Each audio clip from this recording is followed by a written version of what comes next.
Hi everyone, my name is Alexander Felix. I'm a political science major with a minor in journalism at William Patterson University. And today I'm going to be going over some technical writing lessons that I took away from both this course and A Concise Guide to Technical Communication by Heather and Roger Graves. So first I'd like to start out with the importance of lessons. So lessons can help us improve our performance regarding subjects and topics. They're very important to teach us that we should be continuous learners. And overall, in the grand scheme of things, lessons help us gain deeper understandings. That kind of goes back to the first thing that I mentioned. It could be regarding a subject or topic, or it could be, in the aggregate. So the first lesson that I took was the importance of scannable writing. And the second lesson that I took was how important preparation for presentations, like this one, are. So starting out with the importance of scannable writing.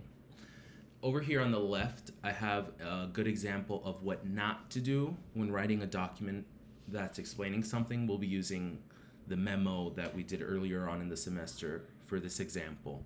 So you can see from this memo that you really can't you can't take anything from it just by looking at it. So you see a lot of words, a lot of sentences, a lot of continuous writing, so just one big paragraph instead of separated into one or two sections. Over on the right, you see where it says the text has no heading. So before reading it, you really don't know what it's about. That way the reader doesn't know if it's of importance or informative to them. And like I mentioned, continuous and wording writing. We don't want to do that because it may make it confusing for some readers. Additionally, the keywords aren't highlighted, bolded, or emphasized in this passage. So you can see where it says it also compares here on the sixth line why storage solutions work better than others, like hooks instead of hangers. And then it moves to a citation, and then it moves to another example. So maybe where it says another example is managing foul smells, you might want to start a second paragraph there. So we correct this how?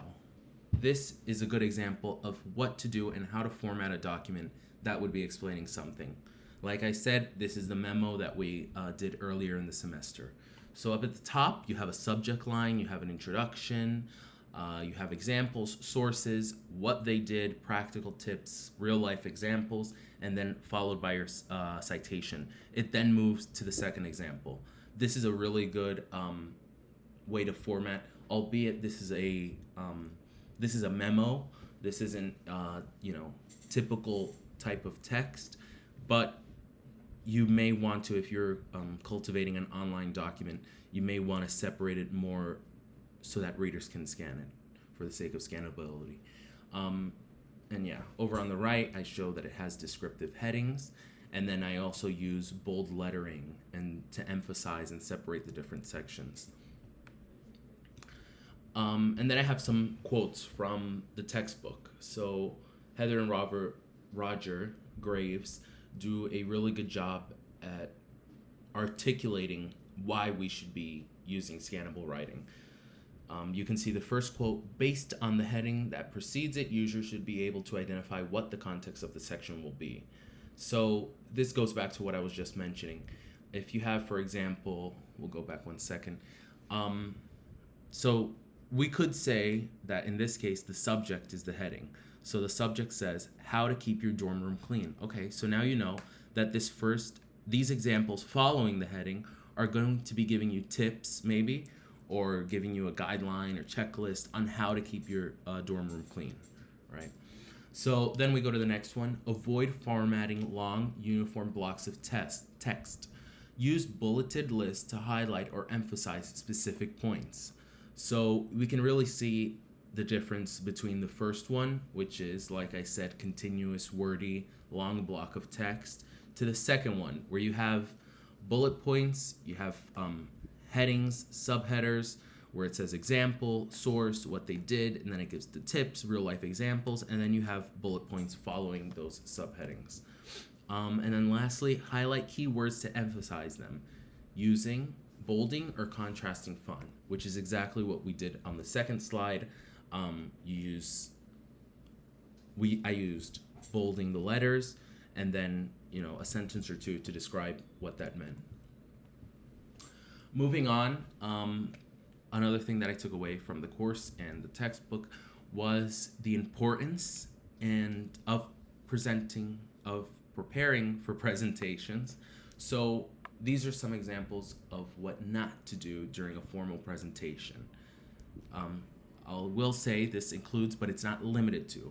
So one thing you definitely don't want to do while you have a presentation, although not explicitly stated in the textbook, I think it could be inferred, is arriving late. So as professionals, we have to be responsible and we have to show that we're devoted to what we do. Arriving late might not be a good image. Another thing is coming unprepared without material for your listeners.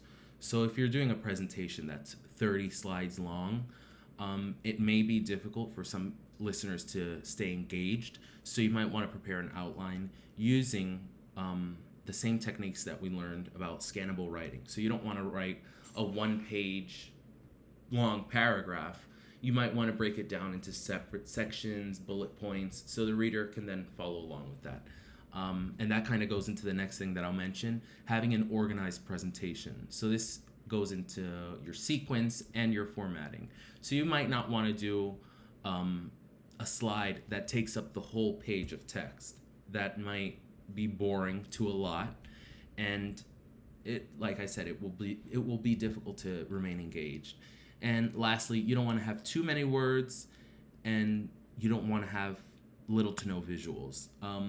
Visual guides are very important.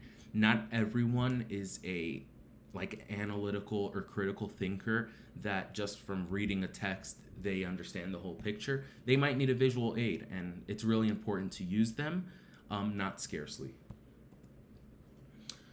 So here are some examples of how to create a good presentation, and as the last one, these are included but not limited to. Like I mentioned, having handouts or material for those attending the presentation. It's a good way for them to follow the presentation. Providing a background on what you are reporting on. So this is kind of depends. It depends on who you're presenting to and what you're presenting to. If it's if it's your team of employees and this is a project that you guys have been having for the last couple of months, you may not need to provide background. But if this is, let's say, a sales pitch, and you need to explain how you created the product or the service, then you might want to provide that background. Next is having an organized document that's easy to follow along with. So you need to include transition words, so next, second, third, so on and so forth. And like always, provide clear formatting that will be easy for the reader or listener to follow. This is a common recurring theme with technical writing. You want to be clear, you want to be concise, you want to get to the point, you don't want to add too much fluff. Lastly, provide visuals with your presentation. Like I mentioned in the last slide, visuals are extremely important to use. And then this is some in-text explanations that Heather and Roger Graves give. So consider moving that information to a handout that you can photocopy and distribute to your audience to read. So this is a really good point. I've mentioned it a couple of times by now.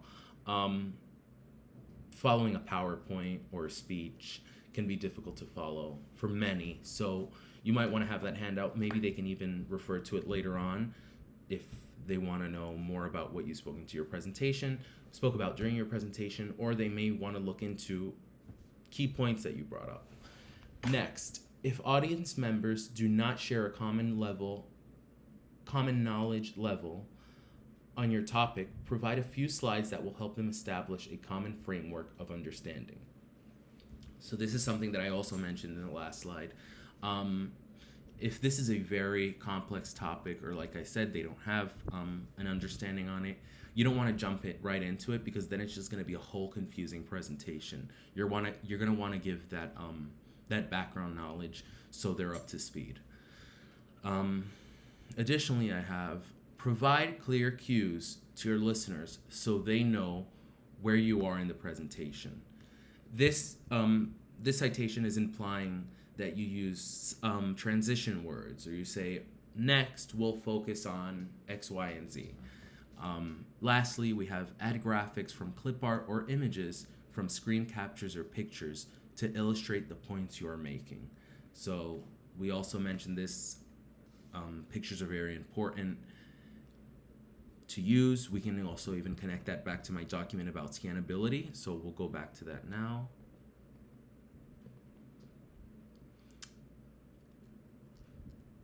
So let's say right here under what they did, practical tips, give easy steps like using boxes for studying materials and storage bins under the bed for clothes.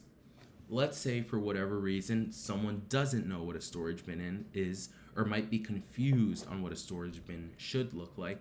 You might want to highlight that and put it in the side as maybe one of the figures. You can put figure example 1, section 2, just so there's no room for doubt during your presentation.